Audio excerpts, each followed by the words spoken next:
this hurricane season is going to be much different than previous hurricane seasons in the past. We are predicting a potential super El Nino, and we'll get into all the basics and what I am actually forecasting for this hurricane season. Let's get right into it.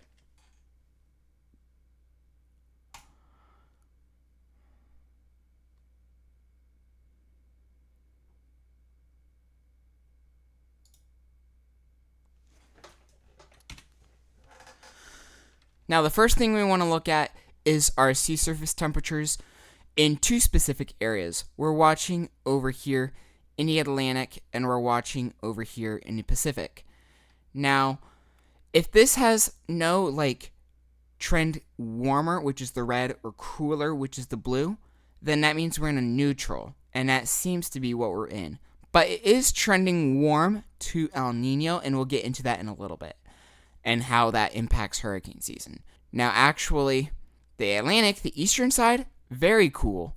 One of the coolest main development regions in a long while. But the western side of the Atlantic is still quite warm, except this western Caribbean area. Now, our Nino region here in the Pacific is very warm.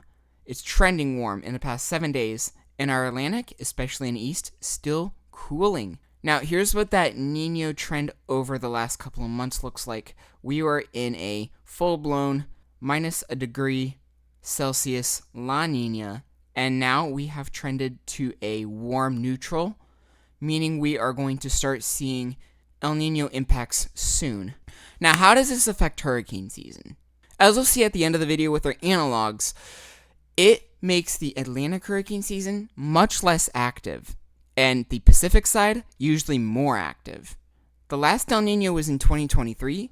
We had a very active Pacific and a very active Atlantic, but that was mainly because we had well above average sea surface temperatures. That could be a factor that changes the forecast, but at the moment, it's looking like we're having a near average Atlantic, and our El Nino is trending extreme.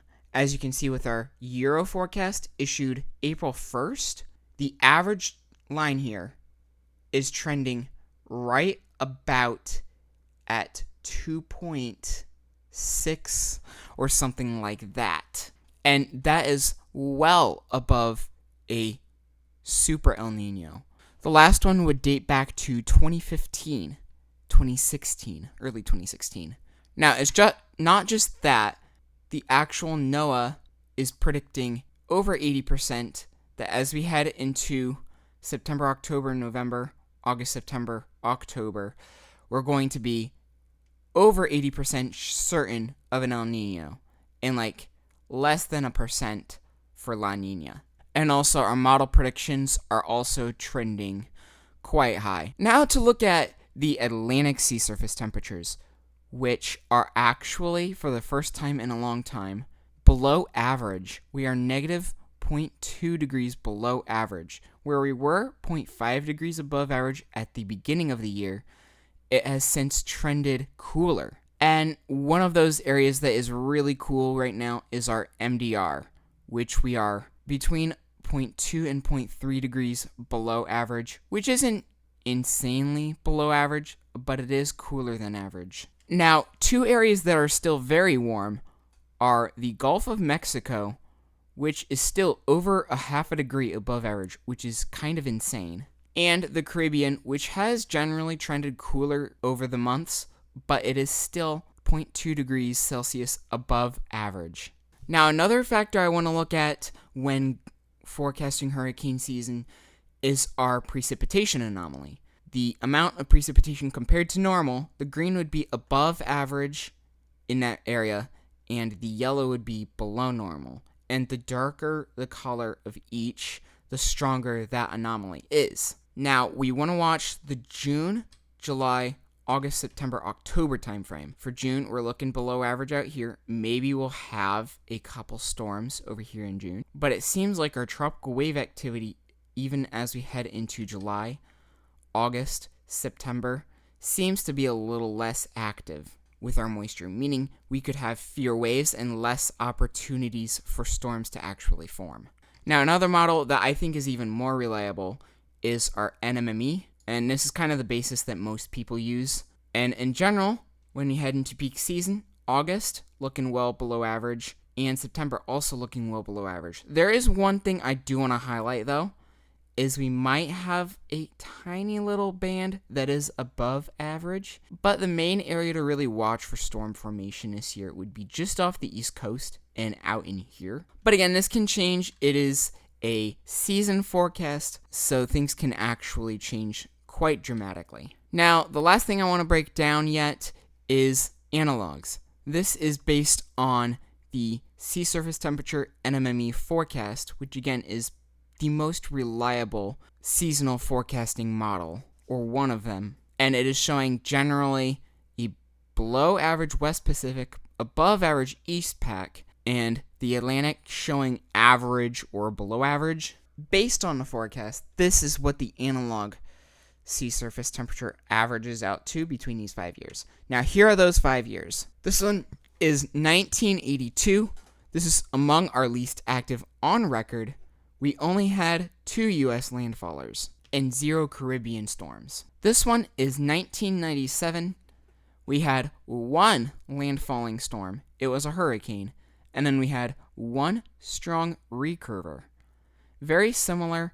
And we also have a bunch of storms forming off the East Coast here, but generally less activity in the Caribbean. Again, no storms in the Caribbean. Now, this year is 2015, where again, we have a tropical storm off the East Coast, which kind of just formed off the East Coast there, and a storm in Texas. That's the only U.S. landfalls that year. Everything else either died out as a tropical wave out here, or formed some random junk over in here. And no storms formed in the Caribbean, yet again. 1 storm did move into the Caribbean, but it died out. Now, this is the 1972 hurricane season, and as you can tell, there's a lot more activity off the East Coast and way out here.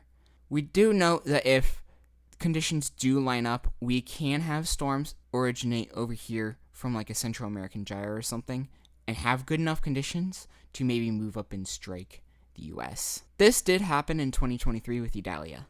Now, this year is 1994, and I believe is the weakest of the analogs, but you can see the intensity of the season was nothing. Putting these all together with all these storm tracks, we average them out, and we can see where more commonly storms can form and where less commonly storms can form. And in general, the Caribbean is completely all below average. We'd have 1 little spot in the Southern Gulf and 1 up here in the panhandle of Florida, which has a lot of storms. And like I said earlier, I think storms forming off the East Coast in a year like this is going to be very likely. And so, what is my forecast for this hurricane season, the early forecast? I am forecasting 10 to 14 storms, 4 to 7 hurricanes, and 1 to 3 major hurricanes. I think this year, as long as we don't have above average temperatures, is going to be well below average. Thank you so much for watching, and I will see you in either a regular forecast or another hurricane season forecast. See you later.